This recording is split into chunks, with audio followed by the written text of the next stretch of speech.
நீங்கள் கதறி அழுது உங்கள் பிரச்சனைகள் தீர வேண்டும் என்று கெஞ்சியிருக்கிறீர்கள். ஆனால் 1 வருடம் கழித்து நீங்கள் அதே இடத்தில் நிற்கிறீர்கள். ஏன்? நீங்கள் செய்யும் ஒரு சிறிய வினாடி நேரத் தவறுதான் உங்கள் அனைத்தையும் அழிக்கிறது. இன்று நாம் அதை சரி செய்யப் போகிறோம். ஒருவர் எல்லாவற்றையும் சரியாகச் செய்கிறார். 5 வேளை தொழுகிறார். ஹராமைத் தவிர்க்கிறார். தன் கஷ்டங்கள் தீர வேண்டும் என்று அல்லாஹ்விடம் மன்றாடுகிறார். ஆனால் மாதங்கள் கடந்தும் எதுவும் மாறாத போது அவர் மனதில் ஒரே ஒரு எண்ணம் தோன்றுகிறது. இது வேலைக்கு ஆகாது. அந்த ஒரு எண்ணம்தான் அவர் எல்லாவற்றையும் இழக்கக் காரணம். நபிகள் நாயகம் ஸல்லல்லாஹு அலைஹி வஸல்லம் சொன்ன ஒரு விஷயம் உங்களை அதிர்ச்சிக்குள்ளாக்கும். நீங்கள் அவசரப்பட்டு, நான் துஆ செய்தேன், ஆனால் பதில் கிடைக்கவில்லை என்று சொல்லாதவரை உங்கள் பிரார்த்தனை ஏற்கப்படுகிறது. இது நம்ப முடியாதது. அவசரம் என்பது வேகம் மட்டுமல்ல. அல்லாஹ் உண்மையிலேயே கொடுப்பாரா என்ற சந்தேகம். அவர் இந்த பொறியில்தான் சிக்கினார். அப்போது ஒரு அறிஞர் சொன்ன ஒரு வார்த்தை அவர் வாழ்க்கையையே மாற்றியது.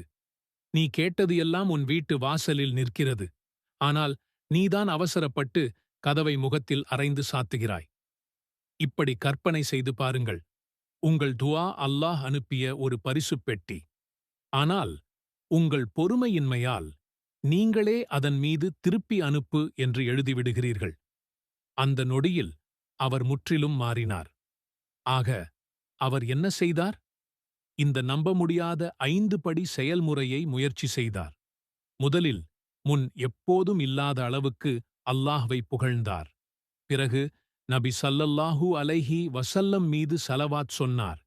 தன் பாவங்களுக்காக மனமுருகி மன்னிப்புக் கேட்டார். வேகத்தை குறைத்து ஒவ்வொரு மூச்சிலும் சொன்னார், யா கரீம், என் கடனைத் தீர்த்து வை. உனக்கு இது ஒரு நொடி வேலை. 100% உறுதியுடன் எழுந்து நின்றார். அல்லாஹ் தருவான். நான் உங்களுக்கு ஒரு சவால் விடுகிறேன். அடுத்த முறை நீங்கள் துஆ செய்யும்போது அவசரப்படாதீர்கள். ஒவ்வொரு வார்த்தையையும் உணர்ந்து கேளுங்கள். இந்த சவாலை நீங்கள் ஏற்றுக்கொண்டால் கீழே இன்ஷா அல்லாஹ் நான் மெதுவாக கேட்பேன் என்று கமெண்ட் செய்யுங்கள். இதை நினைவில் கொள்ளுங்கள்.